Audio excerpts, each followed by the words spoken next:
అందరికీ నమస్కారం. Welcome to our channel Dhanasya knowledge of economics. Myself doctor GV Vijayasri. మనకి తెలిసిందే యూజీసీ నెట్ డిసెంబర్ 2024 నోటిఫికేషన్ రావడం అనేది జరిగింది.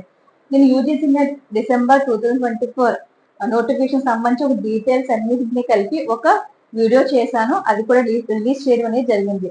అసలు అప్లికేషన్ ఎలా ఫిల్ చేయాలి, క్వాలిఫికేషన్ ఏంటి, మనం ఎందుకు రాస్తున్నాము, పేపర్స్ ఎలా ఉంటాయి, ఎన్ని పేపర్స్ ఉంటాయి, వీటన్నిటికి సంబంధించిన ఒక వీడియో చేశాను. మనం జేఆర్ఎఫ్ కోసం కావచ్చు, అసిస్టెంట్ ప్రొఫెసర్ అప్లై చేసుకోవడానికి కానీ, పిహెచ్డి అడ్మిషన్స్ కానీ, వీటన్నింటికి ఎలా అప్లై చేయాలి ఏంటి అనేది నేను అందులో క్లియర్ గా చెప్పాను.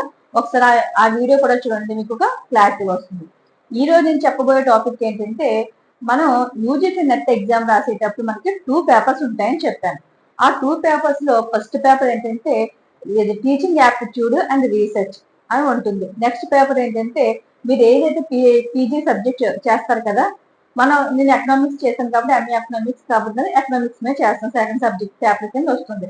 సో ఫస్ట్ పేపర్ ఏమో టీచింగ్ అండ్ రీసెర్చ్ యాప్టిట్యూడ్ అయితే, సెకండ్ పేపర్ మీరు పీజీ 4 ఇయర్స్ కోర్స్ చేస్తారు కదా, అందులో మీరు ఏ సబ్జెక్ట్ అయితే ఆ సబ్జెక్ట్ మీద మీరు సెకండ్ పేపర్ మీరు సాల్వ్ చేస్తారు. సో ఈ రోజు నేను ఏం డిస్కస్ చేద్దామంటే మన ఈ క్లాస్ లో అసలు ఫస్ట్ పేపర్ లో ఎన్ని క్వశ్చన్స్ వస్తాయి, ఎన్ని మాడ్యూల్స్ ఉంటాయి, ఏ మాడ్యూల్ నుంచి ఎన్ని క్వశ్చన్స్ వస్తాయి అనేది నేను ఈ క్లాస్ లో మీకు డీటెయిల్ గా ఎక్స్ప్లెయిన్ చేస్తాను. మనం ఎగ్జామ్ రాసేటప్పుడు ఎప్పుడు కూడా మనం ముందు సిలబస్ గురించి ఐడియా రావాలి. అసలు సిలబస్ ఏమేమి ఉంటాయి ఏంటి అనేది మనకు అర్థమవుతే ఎలా ప్రిపేర్ చేసుకోవాలి, ఏ మాడ్యూల్కి ఎంత మనకి సబ్జెక్ట్ తెలుసు, ఆ టాపిక్ ఇంకా తెలియాల్సిన టాపిక్ ఎంత టైం స్పెండ్ చేయాలి అనేది మనకు ఒక ఐడియా రావాలంటే ముందు మనకి సిలబస్ మీద మనకి క్లారిటీ రావాలి. సో నేను ఆ సిలబస్ వీడియో ఈ రోజు క్లాస్ మీకు ఎక్స్ప్లెయిన్ చేస్తాను. ఫస్ట్ మనకి యూజీసీ నెట్ డిసెంబర్ 2024 లో సబ్జెక్ట్ లో మనకి first paper general paper on teaching and research aptitude. దీని టైటిల్ ఏంటంటే general paper on teaching and research aptitude. మరి మీకు స్టూడెంట్స్ అందరికీ కూడా వాళ్ళు ఒక వెబ్సైట్ చెప్పారు. ఈ వెబ్సైట్ లోకి మీరు వెళ్తే అందులో మీకు సిలబస్ అన్ని ఉన్నాయి. 85 సబ్జెక్ట్స్ అనుకున్న 85 సబ్జెక్ట్స్ సిలబస్ లో ఉన్నాయి. అలాగే ఫస్ట్ పేపర్ సిలబస్ కూడా ఉంది, ఇంగ్లీష్ లో ఉంది, అలాగే హిందీలో కూడా మీకు ఉంది. ఆ వెబ్సైట్ ఏంటంటే https://www.ugcnetonline.in syllabus-new.php. మీరు ఈ వెబ్సైట్ మీలోకి లాగిన్ అవుతే మీకు అక్కడ మీకు క్లియర్ గా అన్ని సబ్జెక్ట్ డీటెయిల్డ్ ఇన్ఫర్మేషన్ కూడా సిలబస్ అవైలబుల్ గా ఉంది, పీడిఎఫ్ ఫార్మేట్ లో మీకు అవైలబుల్ అవుతుంది. సో మనకి ఇందులో ఏంటంటే ఫస్ట్ పేపర్ గురించి ఇప్పుడు డిస్కస్ చేద్దాం. ఫస్ట్ 10 మాడ్యూల్స్ ఉంటాయి మనకి. ఈ ఫస్ట్ పేపర్ లో 10 మాడ్యూల్స్ ఉంటాయి.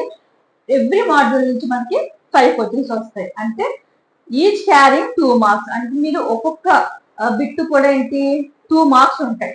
అంటే మనకు 10 మాడ్యూల్స్ తీసుకుంటే 10 into 5 అంటే 5 క్వశ్చన్స్ వస్తాయి, అంటే 50 క్వశ్చన్స్ ఉంటాయి.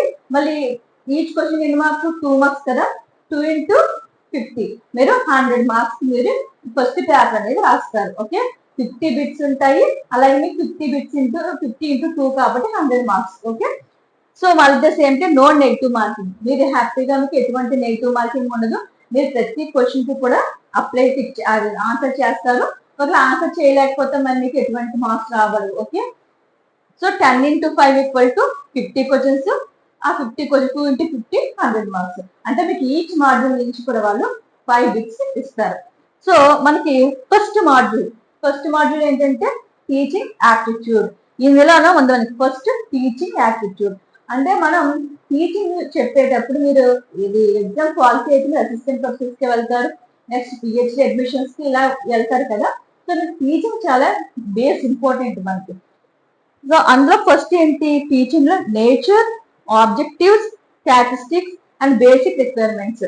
అసలు మీకు టీచింగ్ అంటే ఏంటి, టీచింగ్ సంబంధించి ఎవరెవరు ఏమేమి డెఫినేషన్స్ ఇచ్చారు, వాటి యొక్క నేచర్ ఎలా ఉంటుంది, అసలు టీచింగ్ యొక్క ఆబ్జెక్టివ్స్ ఏంటి, వాటి యొక్క క్యారెక్టరిస్టిక్స్ అండ్ బేసిక్ రిక్వైర్మెంట్స్. మీరు టీచింగ్ చెప్పాలి అంటే ఏవే రిక్వైర్మెంట్స్ ఉండాలి, వీటన్నింటికి సంబంధించి ఉంటుంది. అలాగే లెర్నర్స్ క్యారెక్టరిస్టిక్స్. లెర్నర్స్ అంటే నేర్చుకునే వాళ్ళు, మన స్టూడెంట్స్ అయితే స్టూడెంట్స్ తీసుకుంటాము ఇలా మనం. సో వాళ్ళు వినడానికి ఏ క్యారెక్టరిస్టిక్స్ ఉండాలి, ఎలాంటి క్యారెక్టరిస్టిక్స్ వల్ల గుడ్ లెర్నర్స్ అవుతారు, ఎలాంటి క్యారెక్టరిస్టిక్స్ ఉంటే గుడ్ టీచర్స్ అవుతారు. ఇలా మీకు కొన్ని వాళ్ళు ఇంపార్టెంట్ క్యారెక్టరిస్టిక్స్ అయితే చెప్పడం జరిగింది. Next factors effecting teaching. ఏవే ఫ్యాక్టర్స్ గుడ్ టీచింగ్ మనకి అఫెక్ట్ చేస్తూ ఉంటాయి, ఏ విషయాలు మనం తీసుకుని మనం ముందుకి టీచింగ్ ని బాగా చెయ్యాలి అనే దానికి మనకి ఇక్కడ ఫ్యాక్టర్స్ అఫెక్టింగ్ టీచింగ్ లో ఉంటుంది. Next methods of teaching.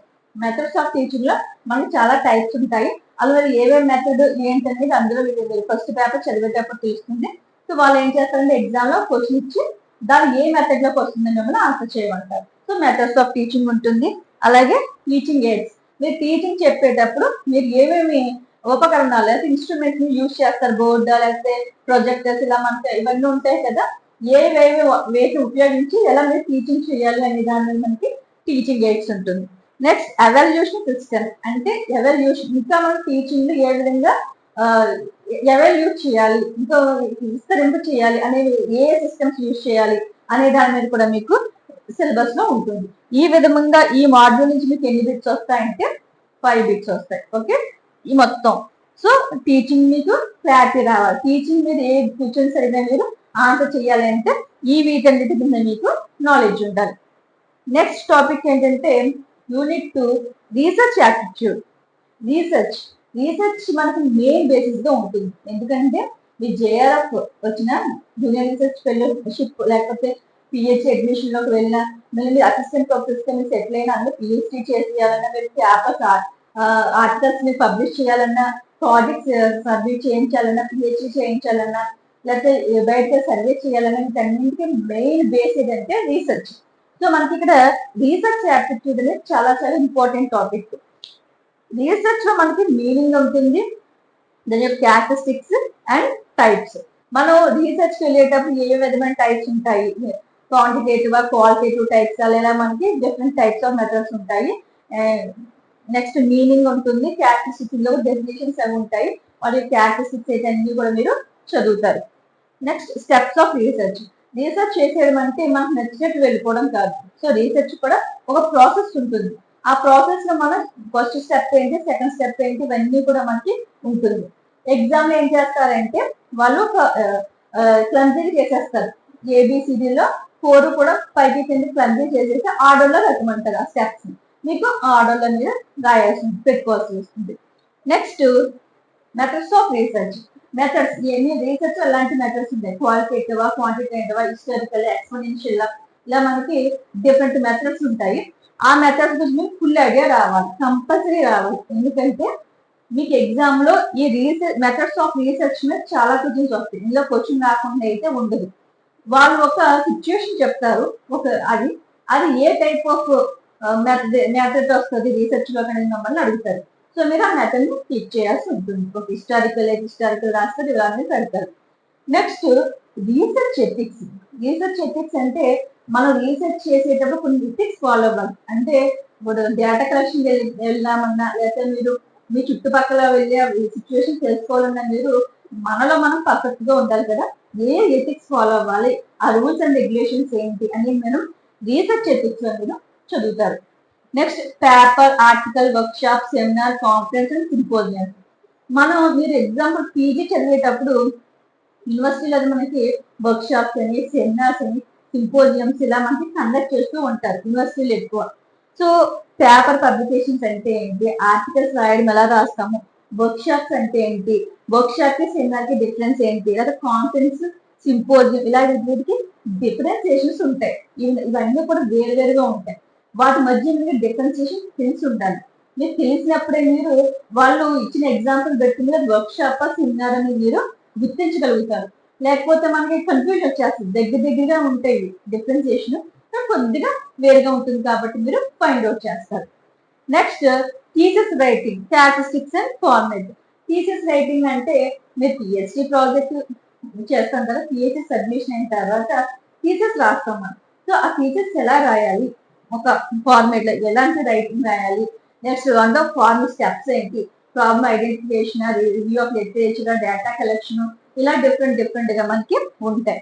So ఇక్కడికి వచ్చేసరికి ఏంటంటే మనకి మీకు నేను స్టాటిస్టిక్స్ చెప్పేటప్పుడు శాంప్లింగ్ డిస్ట్రిబ్యూషన్ తో చెప్తాను. శాంప్లింగ్ అంటే ఏంటి, టైప్స్ ఆఫ్ శాంప్లింగ్ అంటే systematic sampling, strategy sampling, probability sampling, non probability sampling, నేను దీనిలో క్లాస్ చేశాను. అది ఇక్కడ మీకు యూజ్ అవుతుంది. మన డేటా కలెక్షన్ చేసిన ప్రైమరీ డేటా సెకండరీ డేటా అది కూడా ఫార్మాట్ లోకి వస్తుంది. మీరు ఆ వీడియోస్ ఇక్కడ మీకు చాలా యూజ్ అవుతాయి. శాంప్లింగ్ లో కనీసం రీసెర్చ్ మెథడాలజీలో మీకు 1 బిట్ వస్తుంది. కంపల్సరీ మీకు ప్రాబిలిటీ నాన్ ప్రాబిలిటీ శాంప్లింగ్ లోంచి మీకు ఒక బిట్ వస్తుంది. ఇందులో మనకి థీసిస్ రైటింగ్, ఎందుకంటే అక్కడ రీసెర్చ్ లో మనం ఇక్కడ రీసెర్చ్ లో మనం శాంప్లింగ్ మెథడ్స్ కూడా యూజ్ చేస్తాం కాబట్టి. ఓకే, మీరు ఆ వీడియోస్ కూడా చూస్తే మీకు కూడా బెనిఫిట్ అవుతుంది. డేటా కలెక్షన్ ఎలా చేయాలి, నెక్స్ట్ ఎలా అక్కడ కూడా రాసిన స్టెప్స్ ఎలా తీసుకోవాలి, రివ్యూ మెసేజ్ ఎలా కలెక్ట్ చేయాలి, నెక్స్ట్ డేటా కలెక్షన్ ఏ విధంగా చేయాలి, మెథడ్స్ ఎలా యూజ్ చేయాలి, ఏమేమి యూజ్ చేయాలి, ఇలా నేను మొత్తం థీసిస్ రైటింగ్ ఎలా ఫైనలైజ్ చేయాలి, సజెషన్స్ ఎలా ఉంటాయి, ఇలా నేను ఒక ప్లానింగ్ ఎలా ఉంటుంది, నెక్స్ట్ ఇలా మనకి చాలా నేను వీడియోస్ చేశాను. అవి మనకి ఇక్కడ యూజ్ అవుతుంది. అంటే స్టాటిస్టిక్స్ కి యూజ్ అవుతుంది, అలాగే మనకి రీసెర్చ్ లో కూడా మనకి యూజ్ అవుతాయి. నెక్స్ట్ థర్డ్ యూనిట్ ఏంటంటే రీడింగ్ కాంప్రిహెన్షన్. రీడింగ్ కాంప్రిహెన్షన్ మనకి మీకు వాళ్ళు ఒక పాసేజ్ ఇస్తారు. అది మీరు ఇంగ్లీష్ లో ఉంటుంది, హిందీలో ఉంటుంది. మనకి నెక్స్ట్ పేపర్ 2 లాంగ్వేజెస్ లో ఉంటుంది, English and Hindi.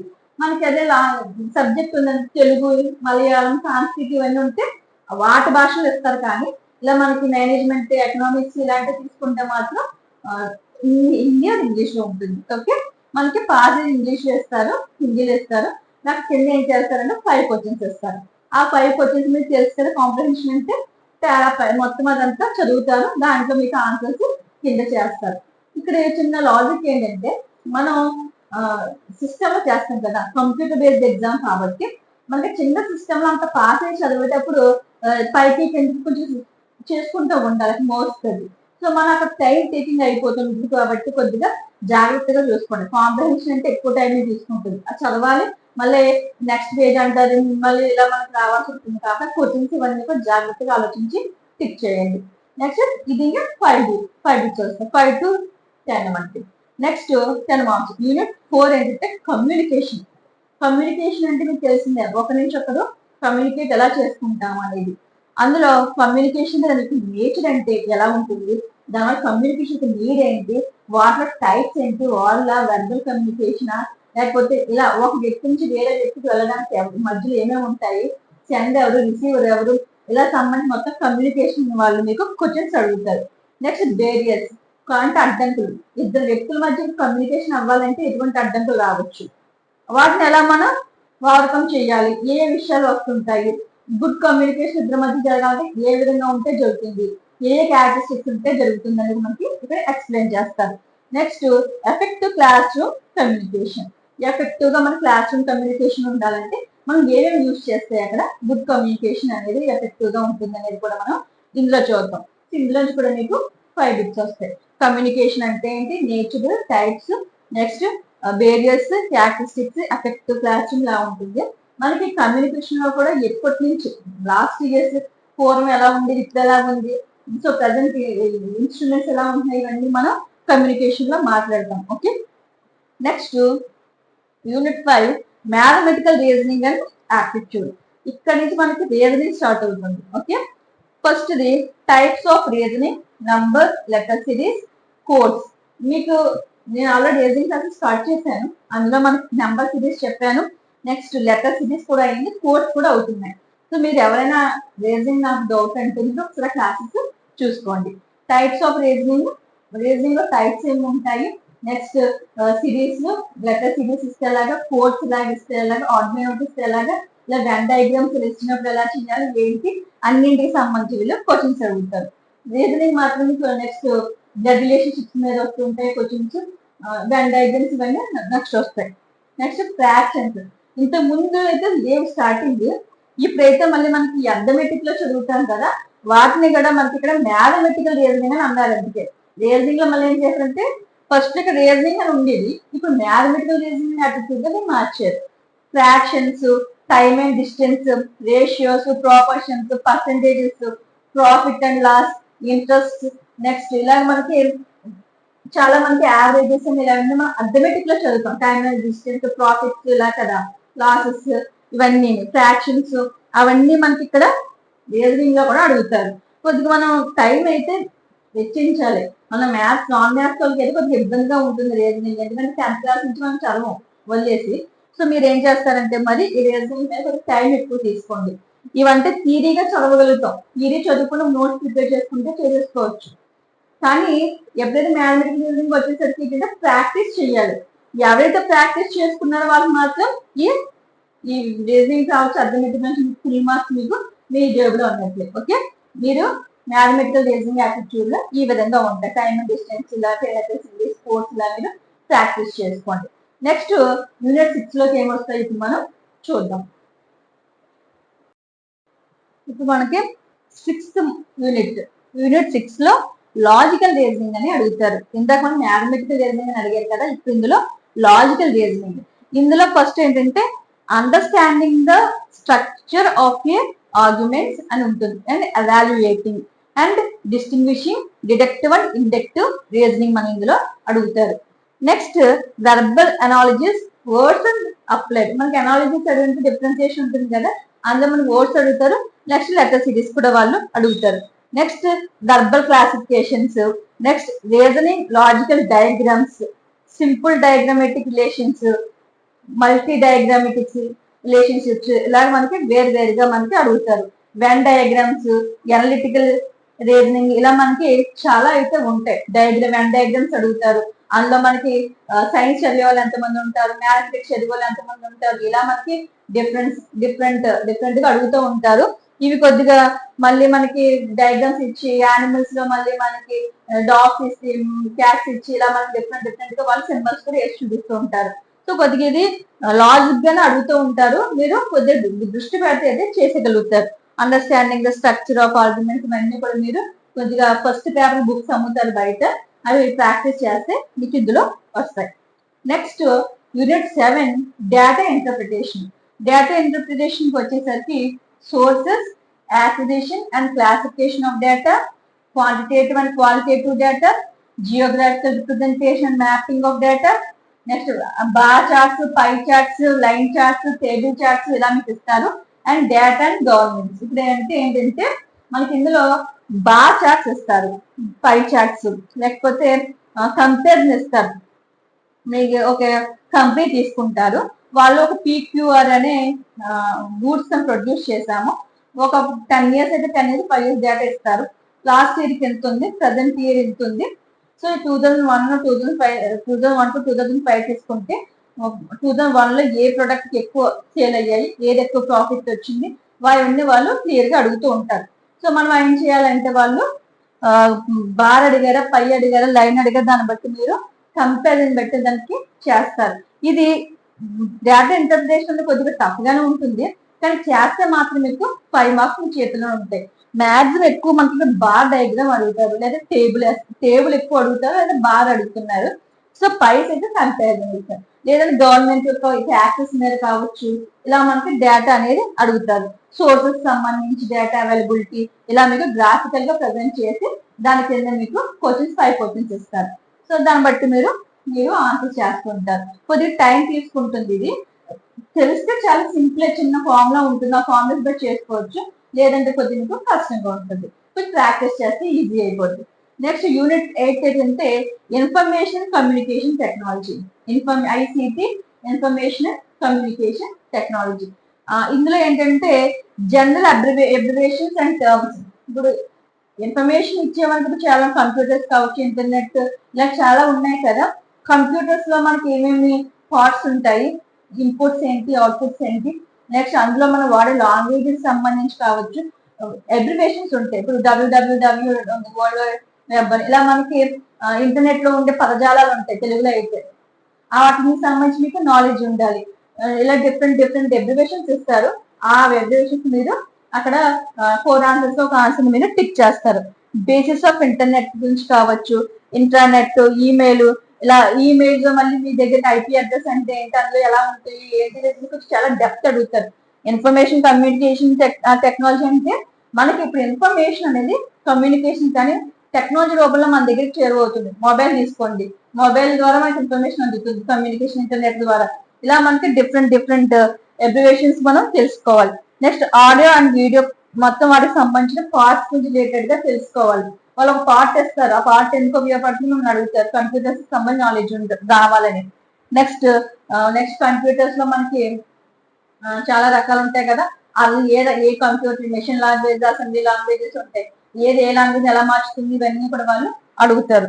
Digital initiations in the higher education, మనకి హైయర్ ఎడ్యుకేషన్స్ ఏమైనా కొత్తగా డిజిటలైజేషన్ ఇప్పుడు స్వయం కావచ్చు, లేదా కొత్తగా పెడుతున్నారు కదా ఆన్లైన్ కోర్సెస్ కింద, అలా వచ్చిన కోర్సెస్ సంబంధించిన మనకి వీళ్ళు క్వశ్చన్స్ అడుగుతూ ఉంటారు. మనం ఇందులో ఏంటంటే అవేర్నెస్ తో కూడా అడుగుతారు కరెంట్ అఫైర్స్ టైప్ లో. ఆ కరెంట్ అఫైర్స్ ఎలా వస్తాయంటే, ఇప్పుడు ఎగ్జాంపుల్ ఇందులో కొత్తగా టెక్నాలజీ ఏమైనా కొత్తగా వచ్చింది అనుకోండి కరెంట్ అఫైర్స్, దాన్ని ఆ బిట్ ఇందులో తీసుకుంటారు. కరెంట్ అఫైర్స్ కూడా ఇలా రిలేటెడ్ ఇష్యూస్ మీద మిమ్మల్ని అడుగుతారు. ఓకే, ఐసీటీ అంటే అబ్రివేషన్స్ మనకు కంపల్సరీ తెలియాలి, టర్మ్స్ తెలియాలి. నెక్స్ట్ బేసిస్ ఆఫ్ ఇంటర్నెట్ గురించి, ఇంట్రానెట్ గురించి, ఈమెయిల్, ఆడియో, వీడియో కాన్ఫరెన్సెస్ గురించి తెలుసుకోవాలి. Digital initiations in the higher education and ICMD and governance, వీటన్నింటికి సంబంధించి మీకు ఇన్ఫర్మేషన్ తెలియాలి. అలాగే ఇప్పుడు ప్రజెంట్ సినారియోలో ఏమైనా కొత్త బడ్జెట్ ఉంది, బడ్జెట్ లో మనం కొత్త పెడుతూ ఉంటారు పాలసీస్, దీనికి సంబంధించిన పాలసీ వచ్చింది అనుకోండి ఒక ప్రోగ్రామ్ కానీ, అవి మిమ్మల్ని ఇందులో జనరల్ అవేర్నెస్ రూపంలో మిమ్మల్ని అడుగుతారు. ఇవి 8 మాడ్యూల్స్. ఇంకా మనకి 2 మాడ్యూల్స్ ఉన్నాయి, 2 మాడ్యూల్స్ మనం డిస్కస్ చేద్దాం. నెక్స్ట్ యూనిట్ ఏంటంటే మనకి 9th యూనిట్, అది పీపుల్ డెవలప్మెంట్ అండ్ ఎన్విరాన్మెంట్. అంటే మనకి ఎన్విరాన్మెంట్ వరకు ఎంతవరకు ఐడియా ఉంది వాళ్ళు మనకి టెస్ట్ చేస్తారు. ఫస్ట్ అందులో ఏంటంటే డెవలప్మెంట్స్ అండ్ ఎన్విరాన్మెంట్. మనకి సస్టైనబుల్ డెవలప్మెంట్ అంటే ఏంటి, దాన్ని ఎలా సాగించాలి, ఏ విధానాలు అవలంబించాలి, ఇలాంటివన్నీ కూడా మనకి డెవలప్మెంట్ అండ్ ఎన్విరాన్మెంట్ లో మనం చదువుకుంటాం. అలాగే human environment and interaction, next environmental issues, next మనకి సౌండ్ పొల్యూషన్, ఎయిర్ పొల్యూషన్, ఇలా మనకి డిఫరెంట్ పొల్యూషన్స్ ఉన్నాయి కదా, నాయిస్ పొల్యూషన్స్, ఇలా చాలా ఉంటాయి కదా, వాటికి సంబంధించినవన్నీ వీళ్ళు అడుగుతారు. నెక్స్ట్ మనకి ఏ గ్యాసెస్ రిలీజ్ అవుతే ఇబ్బంది, ఎలాంటి వాటి నైట్రస్ ఆక్సైడ్, నైట్రోజన్ డైఆక్సైడ్ ఇలాంటివి ఉంటాయి కదా. నెక్స్ట్ గ్రీన్ హౌస్ ఎఫెక్ట్, ఏ పొల్యూషన్ వల్ల ఏం ఎఫెక్ట్ అవుతుంది, ఎలాంటి డిసీజెస్ వస్తాయి, అవి హ్యూమన్ ఎలాంటి డిసీజ్ వస్తే దానికి కారణాలు ఏంటి, దాని సొల్యూషన్స్ కూడా మిమ్మల్ని అడుగుతారు. ఆ గ్యాసెస్ ఎలాంటి గ్యాసెస్ రిలీజ్ అవుతాయి, దానివల్ల వచ్చే ఇబ్బందులు, దాని నివారణ మార్గాలు, సొల్యూషన్స్ కూడా మీరు తెలుసుకుని ఉండాలి. మనకి హ్యూమన్ అండ్ ఎన్విరాన్మెంట్ ఇంటరాక్షన్, వాటితో మనకి ఇంటరాక్షన్ ఎలా ఉంటుంది, మనకి లేయర్స్ స్ట్రాటో లేయర్ ఇలా ఉంటాయి కదా, డిఫరెంట్ టోపో అని ఇలా ఉంటాయి కదా, వాటికి సంబంధించిన మీకు తెలియాలి. అలాగే నేచురల్ రిసోర్సెస్ మనకు ఉంటాయి, లోపల మన భూమిలో లభించే రిసోర్సెస్ ఎక్కడ ఏ ఎక్కువ లభ్యం అవుతాయి అని కూడా మిమ్మల్ని అడుగుతూ ఉంటారు. మీకు జనరల్ అవేర్నెస్ అంటే స్పెషల్ గా బయట నుంచి చదువు, ఇందులోనే మీకు రిలేటెడ్ గా జనరల్ అవేర్నెస్ క్వశ్చన్స్ ఇంప్రూవ్ చేసేస్తూ ఉంటారు వాళ్ళు. నెక్స్ట్ ఎన్విరాన్మెంటల్ ఇష్యూస్ కూడా తీసుకుంటారు. దిస్ ఇస్ చెప్పాను కదా, pollution, impacts of pollution and human health మీద మనకి పొల్యూషన్స్ వల్ల లేదా పొల్యూటెంట్స్ అంటే కారకాల వల్ల మనం ఎలాంటి ఇబ్బందులు ఫేస్ చేస్తామనేది కూడా మీకు అడుగుతారు, ఆప్షన్స్ ఇస్తారు. ఎయిర్ పొల్యూషన్ అయితే ఏమవుతుంది, సౌండ్ పొల్యూషన్ వల్ల హెల్త్ కి ఏ డిసీజ్ వస్తాయి అని మమ్మల్ని అడుగుతారు, అది మీరు ఐడియా రావాలి. నెక్స్ట్ నేచురల్ ఎనర్జీ రిసోర్సెస్, అదే సహజంగా మనకి శక్తి వనరులు ఏంటి, సహజంగా లభించేవి, మళ్ళీ అయితే మనకి తిరిగి వాటిని ఎలా మనం పునరుత్పత్తి చేసుకోవచ్చు, ఇలాంటివి కూడా మనకి అడుగుతూ ఉంటారు. నేచురల్ రిసోర్సెస్ అని, నేచురల్ హజార్డ్స్ అండ్ డిజాస్టర్స్, మనకి ప్రకృతి విపత్తులు కూడా ఉంటాయి కదా, అందులో టైప్స్ ఏమి ఉంటాయి, వాటిని ఏ విధంగా నిర్మూలించుకోవాలి, ఎలాంటి జాగ్రత్తలు తీసుకోవాలి, ఇలాంటివి కూడా మీకు ఇందులో అడుగుతారు. నెక్స్ట్ ఎన్విరాన్మెంటల్ ప్రొటెక్ట్ యాక్ట్, ఇది చాలా చాలా ఇంపార్టెంట్ టాపిక్. ఇందులో మీకు డిఫరెంట్ యాక్ట్స్ గవర్నమెంట్ చేసింది, ఆ యాక్ట్స్ మన అన్నింటికి ఐడియా రావాలి. ఆ యాక్ట్స్ ఎప్పుడు వచ్చాయి, దాని యొక్క మెయిన్ థీమ్ ఏంటి, అది ఎంతవరకు ఇంప్లిమెంట్ అయింది, దాని రిజల్ట్ ఏమొచ్చింది, ఆ యాక్ట్స్ అన్నింటినీ వీళ్ళు అడుగుతారు. మళ్ళీ మీకు ఇయర్స్ ఇస్తారు, ఇయర్స్ బట్టి యాక్ట్, ఆ యాక్ట్ ఏ ఇయర్ వచ్చిందో తెలిస్తే మళ్ళీ వాటిని అసెండింగ్ ఆర్డర్, డిసెండింగ్ ఆర్డర్ వాళ్ళు పెట్టమంటారు.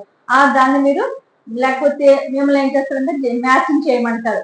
ఒక యాక్ట్ చెప్పి దాని పక్కన లేదా 5 యాక్ట్స్ ఇచ్చారు, 4 యాక్ట్స్, దాన్ని మళ్ళీ పక్కన ఇయర్స్ ఇస్తారు, దాన్ని మీరు మ్యాచ్ చేస్తారు. ఓకే, ఈ విధంగా మీకు ఎన్విరాన్మెంట్ మీద క్వశ్చన్స్ వస్తాయి. Next higher education system. Higher education system ఎందుకు పెట్టారంటే ప్రజెంట్ మనం ఎక్కువ హైయర్ ఎడ్యుకేషన్ మీద వెళ్తుంది. సో మనకి ఇందులో యూనివర్సిటీ గ్రాంట్స్ కమిషన్ ఎక్కువ మనకి డెసిషన్ తీసుకుంటూ ఉంటుంది. ఇప్పుడు ఎగ్జామ్ కండక్ట్ చేస్తుంది కూడా యూనివర్సిటీ గ్రాంట్స్ కమిషన్, మనకి ఎన్టీఏ వాళ్ళకి అప్పగించిందో వాళ్ళు మీకు ఎగ్జామ్ కండక్ట్ చేస్తారు. దీని మెయిన్ థీమ్ ఏంటి, మీకు మనకి క్వాలిటీ ఎడ్యుకేషన్ అనేది ఫెయిర్ గా ఉండడానికి, రీసెర్చబుల్ ఎడ్యుకేషన్ అన్ని రావడం మెయిన్ థీమ్ కాబట్టి వాళ్ళు ఈ హైయర్ ఎడ్యుకేషన్ మీద మీకు క్వశ్చన్స్ అడుగుతారు. Institution of higher learning and education ancient India, మనకి పూర్వకాలంలో అంటే ఇండియా బిఫోర్ ఇండిపెండెన్స్ తీసుకున్న అంతకు ముందు ఎలాంటి ఎడ్యుకేషన్ సిస్టమ్ ఉంది, ఏ ఏ పద్ధతులు అవలంబించారు, నెక్స్ట్ యూనివర్సిటీస్ అంటే ఏంటి, a different types of universities ఎలా ఉంటాయి, అలా యూనివర్సిటీ డిఫరెన్సియేషన్ ఏంటి, అలా మనకి అన్ని క్వశ్చన్లు అడుగుతారు. Next evaluation of higher learning and research in post independence. మనకి ఇండిపెండెన్స్ వచ్చిన తర్వాత మనకి ఎలాంటి మనకి తీసుకున్నారు, హైయర్ ఎడ్యుకేషన్ సంబంధించి ఎలాంటి ఎవాల్యుయేషన్స్ వచ్చాయి అనే దాని మీద కూడా మీకు క్వశ్చన్స్ అడుగుతారు. ఎక్కువ జనరల్ అవేర్నెస్ క్వశ్చన్స్ మనకి ఇందులో రావడానికి ఎక్కువ ఛాన్స్ ఉంటుంది. Next professional, technical and skill based educations. మనకు చాలా మన తెలంగాణ చూసుకుంటే తెలంగాణలో స్కిల్ యూనివర్సిటీ స్టార్ట్ చేశారు. ఇలా మనకి ఇండియాలో చాలా డిఫరెంట్ ప్రొఫెషనల్ కోర్సెస్ కావచ్చు, skill development courses, skill education కి ఇలా డిఫరెంట్ యూనివర్సిటీస్ మనకి అవైలబుల్ గా ఉన్నాయి. సో మనకు ఆ వాటికి సంబంధించి వాళ్ళు ఇన్ఫర్మేషన్ అడుగుతారు. అంటే మీరు హైయర్ ఎడ్యుకేషన్ వచ్చేసరికి ఆ కాలేజెస్ ఏంటి, అవి ఎక్కడ ఉన్నాయి, అవి ఏంటి, స్కిల్ లేకపోతే ప్రొఫెషనల్ అని మీకు ఐడియా రావాల్సిందే. Next value education and environmental education. Value and environmental education కూడా కలిపి అడుగుతారు. Policies, governance and administration. మన గవర్నమెంట్, సెంట్రల్ గవర్నమెంట్ అయితే సెంట్రల్, స్టేట్ గవర్నమెంట్స్ అయితే మనకి ఏ యాక్ట్ తీసుకుంటున్నాయి హైయర్ ఎడ్యుకేషన్ సంబంధించి. మనకి ఇప్పుడు బడ్జెట్ తీసుకుంటాం, యూనియన్ బడ్జెట్, లేదా గవర్నమెంట్ మనకి ఎవ్రీ ఇయర్స్ కొన్ని పాలసీస్ మనకి హైయర్ ఎడ్యుకేషన్ మీద వాళ్ళు కొత్త ప్రారంభిస్తూ ఉంటారు. అవి మీకు జనరల్ అవేర్నెస్ లో క్వశ్చన్స్ అడుగుతారు. దాన్ని ఎందుకు పెట్టారు, దానికి ఎంత బడ్జెట్ లో అలొకేట్ చేశారు, ఫస్ట్ ఏ రాష్ట్రాలు దాన్ని అవలంబించారు, ఏ యూనివర్సిటీస్ అప్లై చేశారు, లేదా యూనివర్సిటీ గ్రాంట్ కమిషన్ అంటే ఏంటి, లేదా న్యాక్ అంటే ఏంటి, ఇలా మనకి చాలా చాలా క్వశ్చన్స్ రావడానికి ఈ హైయర్ ఎడ్యుకేషన్ లో రావడానికి ఛాన్స్ ఉంటుంది. యూజీసీ ఎలాంటి రూల్స్ అండ్ రెగ్యులేషన్స్ మెయింటైన్ చేస్తుంది హైయర్ ఎడ్యుకేషన్ లో, రీసెర్చ్ పర్పస్ అది ఎలాంటి యాక్షన్ తీసుకుంటుంది, జేఆర్ఎఫ్ ఇలాంటివన్నీ మీకు రావడానికి ఎలా ఇస్తుంది, ఇవన్నీ మనం హైయర్ ఎడ్యుకేషన్ ఎలా ఇంప్రూవ్ చేయడానికి కావాలి, పాలసీ మేకింగ్ గవర్నమెంట్ ఎలా చేసుకుంటుంది, ఆ పాలసీస్ ఏంటి, అవన్నీ కూడా మీకు ఇందులో చెప్పడం అనేది జరుగుతుంది. ఇక్కడ మనకి ఇంటర్నేషనల్ వైజ్ గా కూడా అడగడానికి మనకి క్వశ్చన్స్ ఛాన్స్ ఉంటుంది. ఓకే, సో మనం ఫస్ట్ పేపర్ ప్రిపేర్ అయ్యేటప్పుడు ఈ 10 మాడ్యూల్స్ మీద మీకు కంపల్సరీ గ్రిప్ రావాలి. ఎందుకంటే ఒకప్పుడు స్టార్టింగ్ అయితే ఫస్ట్ పేపర్ పాస్ అయితే చాలు, సెకండ్, థర్డ్ పేపర్స్ అనే సబ్జెక్ట్ పేపర్స్ క్యాల్కులేట్ చేసేవారు. ఫస్ట్ పేపర్ క్వాలిఫై అయితే సరిపోతుంది అనేవారు. క్వాలిఫై అవ్వకపోతే first paper, second paper, third paper value చేసేవారు కాదు. ఇప్పుడు ఏం చేశారు, 2 పేపర్స్ చేశారు. ఫస్ట్ పేపర్ ఏమో రీసెర్చ్ టీచింగ్ యాటిట్యూడ్ అయితే, సెకండ్ పేపర్ మన సబ్జెక్ట్. ఇప్పుడు ఫస్ట్ పేపర్ లో మనకి మార్క్స్ అప్పట్లో కలిపేవారు కాదు. ఇప్పుడు మీకు ఫస్ట్ పేపర్ లో ఎక్కువ మార్క్స్ వచ్చినా మీకు సెకండ్ పేపర్ లో తక్కువ వచ్చినా కూడా మనకి ఫస్ట్ పేపర్ మార్క్స్ కూడా మీకు ఇందులో కలుపుతున్నారు. కాబట్టి ఫస్ట్ పేపర్ మీరు అంత ఈజీగా తీసుకోకండి. ఈ 10 మాడ్యూల్స్ లోంచి కూడా మీకు ఒక్కొక్క మాడ్యూల్ నుంచి 5 క్వశ్చన్స్ ఇస్తారు. కాబట్టి 5 into 10 50 క్వశ్చన్స్, 50 into 2 100 మార్క్స్ మీకు రాస్తారు. నో నెగిటివ్ మార్కింగ్ ఉంది. ఈ విధంగా మీకు ఒక ఐడియా అయితే నేను చెప్తానంటే, మీరు చాలా బయట ఉపకారాన్ని ఇలా మనకి యూజీసీ నెట్ సంబంధించిన బుక్స్ అయితే ఫస్ట్ పేపర్ కి అవైలబుల్ అవుతున్నాయి, అలాగే సబ్జెక్ట్ కి కూడా అవైలబుల్ అవుతున్నాయి. సబ్జెక్ట్ మీకు కావాలనుకుంటే సిలబస్ మీకు చెప్పిన వెబ్సైట్ లోకి వెళ్తే మీరు డౌన్లోడ్ చేసుకోండి. సో మీకు ఇది అర్థమైందని అనుకుంటున్నాను. సో మీరు దీని ప్రిపరేషన్ ఇప్పుడే స్టార్ట్ చేసి మీరు ఈ మాడ్యూల్ కి ఇంత టైం మీకు ఇప్పుడు ఎగ్జాంపుల్ రీజనింగ్ ఉంది, వెన్ ఎగ్జామ్స్ నెక్స్ట్ ఇవన్నీ ఉంది, మ్యాథమెటికల్ రీజనింగ్, లాజికల్ రీజనింగ్, ఇవన్నీ మీకు డేటా ఇంటర్ప్రిటేషన్, ఇవన్నీ కొద్దిగా కష్టంగానే ఉంటాయి నాన్ మ్యాథ్స్ వాళ్ళకి. వాటికి ఎక్కువ టైం తీసుకోవడం, ఇవి కొంచెం రీసెర్చ్ టైప్ ఇవన్నీ మనం చదవగలం. కాబట్టి థియరీకి టైం అంటే మీకు ఇంట్రెస్ట్ బట్టి. నాన్ మ్యాథ్స్ వాళ్ళు ఉన్నారు, మ్యాథ్స్ వాళ్ళకి ఏంటంటే లాజికల్ రీజనింగ్ చేసేస్తారు. సో ఇవి కొద్దిగా వాళ్ళు ఎక్కువ వీటికి పెట్టుకోవడాలి. సో మీకున్న నాలెడ్జ్ పర్పస్ బేస్ చేసుకుని మీరు టైం ని అడ్జస్ట్ చేసుకుని మీరు ఎగ్జామ్ అటెండ్ అవ్వండి. ఎగ్జామ్ అయితే కంప్యూటర్ బేస్డ్ లో ఉంటుంది కాబట్టి మీరు ఎగ్జామ్ రాసి బాగా గెయిన్ చేసి నెట్ క్వాలిఫై అవుతారు అనుకుంటున్నాను. Thank you so much.